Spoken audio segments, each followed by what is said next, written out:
Hello everyone, मैं अनिल कुमार स्वागत करता हूं आपका टीबीसी के इस ऑफिशियल यूट्यूब पर। आज आपके लिए एक और विशेष वीडियो आपके लिए लेकर आया हूं। जी हां, डॉक्यूमेंटेशन रेलवे ग्रुप डी की भर्तियां जो आ रही हैं उसके संबंध में अगर आपने डॉक्यूमेंटेशन नहीं तैयार किए हैं तो आप अपने डॉक्यूमेंट्स तैयार कर लीजिए, आपको वरना प्रॉब्लम हो सकती है। क्या प्रॉब्लम हो सकती है वो चीजें बताऊंगा। अब आपको पता है कि वैकेंसियां बढ़ा दी गई हैं, वैकेंसी 58,000 कर दी गई हैं, 58,000 वैकेंसी कर दी गई हैं, 58,242। और रजिस्ट्रेशन जो स्टार्ट है 23 जनवरी से शुरू है और 22 फरवरी तक चलेंगे। ये 22 फरवरी तक चलेंगे। और क्या क्या डॉक्यूमेंट्स की रिक्वायरमेंट है तो बने रहिए मेरे साथ वीडियो पे और शेयर कर दीजिए, लाइक कर दीजिए। और आप इस वीडियो में अंत तक बने रहेंगे, ज्यादा देर नहीं, 5 से 8 मिनट में सारी चीजें मैं आपको स्पष्ट कर दूंगा क्या क्या डॉक्यूमेंटेशन आपको कंप्लीट करने हैं। चलते हैं।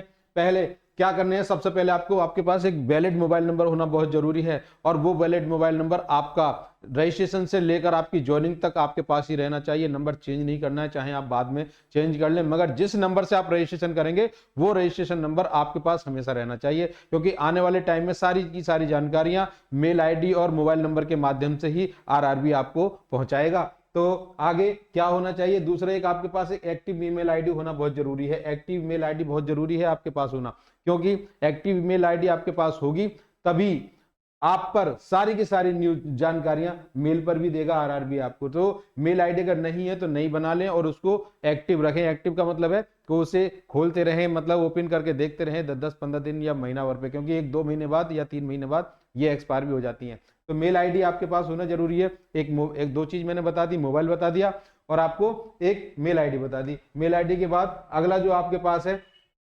पासपोर्ट साइज का फोटो। पासपोर्ट साइज का फोटो मैंने आपके सामने एक इमेज लगा दी है, सेम इसी आकृति में आपका होना चाहिए। किसी प्रकार से आपका क्रॉस नहीं होना चाहिए या गर्दन टेढ़ी करके नहीं होना चाहिए, किसी भी स्टाइल में नहीं होना चाहिए।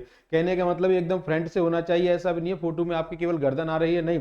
जितना शेप आपको मैंने यहाँ दिखाई है ये क्या है, ये राइट पिक्चर है। इसी शेप में आपको अपना फोटोग्राफ लगाना है, वरना कभी कभी होता है क्या है कि फोटोग्राफ की वजह से आपका वो कैंसिल कर देते हैं। फोटोग्राफ आपका ठीक है क्लियर होना चाहिए, फ्रंट का होना चाहिए, तिरछा फोटो मान्य नहीं होगा।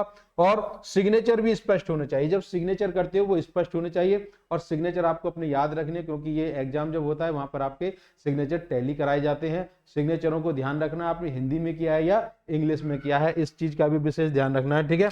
अगर आपको कोई प्रॉब्लम आ रही है तो आप किसी साइबर कैफे से कनेक्ट होकर वहां से आप जानकारी कर सकते हैं। और फॉर्म भरते समय इसका फोटो का साइज क्या रहेगा, जो भी उसमें क्राइटेरिया आएगा उस समय पर उसी साइज की फोटो आप वहां पर तैयार कराकर और साइबर कैफे से अपने फिल करा सकते हैं फॉर्म को, खुद भी कर सकते हैं, तो उससे बेटर कोई ऑप्शन है ही नहीं, ठीक है। आगे समझ में, फोटो आपका एकदम क्लियर होना चाहिए, जो मैंने आपको पिक्चर दिखा दी है उसी शेप में। और इसमें जिसकी जो बैकग्राउंड है वो बैकग्राउंड आपको व्हाइट रखनी है। क्या रखनी है, एकदम व्हाइट रखनी है, क्लीन, किसी प्रकार की कलरफुल बैकग्राउंड नहीं होनी चाहिए फोटो के पीछे। जो शेप मैंने यहाँ बताया हो उसी शेप में आपको फोटो तैयार रखना है। आगे देखिए और क्या डॉक्यूमेंट्स है। Marksheet of 10th class, 10th class की जो मार्कशीट है उसी वही हमारी ऑथेंटिक मानी जाती है, उसी के आधार पर आपके टैली किए जाते हैं name, father's name, mother's name या डेट ऑफ बर्थ वगैरह, वहीं से सारी चीजों को टैली किया जाता है। जन्म तिथि है, माता का नाम, पिता का नाम, सब यहीं से टैली किया जाता है। तो इसलिए आपको क्या करना है, ये इसी को जब ऑथेंटिक माना गया है तो हाई स्कूल की मार्कशीट में कोई भी करेक्शन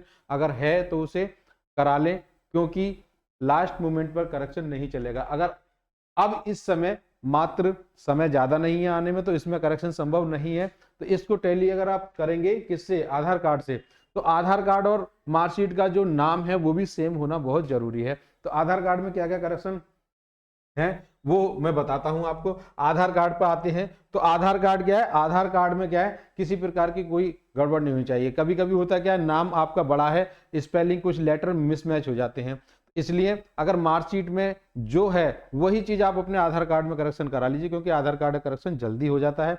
इसलिए आपको डेट ऑफ बर्थ में भी सेम होनी चाहिए, आधार कार्ड पर भी और आपकी मार्कशीट पर भी। और आधार कार्ड को मोबाइल नंबर से लिंक जरूर करा लेना है, ठीक है।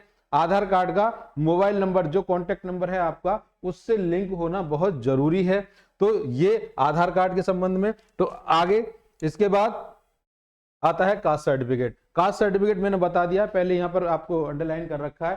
क्या क्या है कि सेंट्रल गवर्नमेंट द्वारा जारी जाति प्रमाण पत्र आपके पास होना चाहिए। सेंट्रल का कास्ट सर्टिफिकेट आपका यहाँ लगेगा। जिनका नहीं है वो अप्लाई कर लें जल्दी से और अपना बनवा लें, क्योंकि स्टेट का यहाँ पर कास्ट सर्टिफिकेट मान्य नहीं होगा। अगर उसे लगाएंगे तो आप जनरल कैटेगरी में काउंट हो जाएंगे। जनरल कैटेगरी के मेरिट के अनुसार ही आपके मेरिट में नंबर आएगा, ध्यान रखना। किसी प्रकार से कोई भी अगर छूट जा रहा है, चाहे एससी है, एससी, एसटी, ओबीसी और ईडब्ल्यूएस, ये सभी अपना कास्ट सर्टिफिकेट सेंट्रल वाला ही प्रिपेयर करा लें, जिनका रेडी नहीं है फॉर्म भरने के लिए। ठीक है, ये बिंदु जो मैंने आपको बताए हैं इन पे विशेष ध्यान देना है, इन पॉइंटों पर, और ये सारे डॉक्यूमेंट्स अपने रेडी करा लें रजिस्ट्रेशन प्रारंभ होने से पहले। फिर आप अपने फॉर्म में अप्लाई कर सकते हैं, ताकि आपको बाद में किसी असुविधा आपको ना हो, और फॉर्म आराम से भरें और अपनी तैयारी में जुड़ जाइए। और अगर आप तैयारी करना चाहते हैं तो हमारे चैनल से जुड़ जाइए।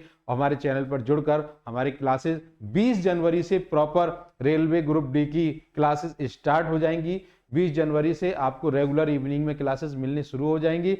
हमने पूरा एक बैच रेडी कर दिया है, जहां आपको प्रॉपर तैयारी कराई जाएगी और आपको सिलेक्शन दिलाने की पूरी हमारी टीम अपने प्रयास में लगी हुई है। तो जीडी के भी बैचेस चल रहे हैं। तो अगर आपको वीडियो पसंद आया हो तो अपने ग्रुप में अपने यार दोस्तों के साथ शेयर करना ना भूलिएगा। जय हिंद, जय भारत।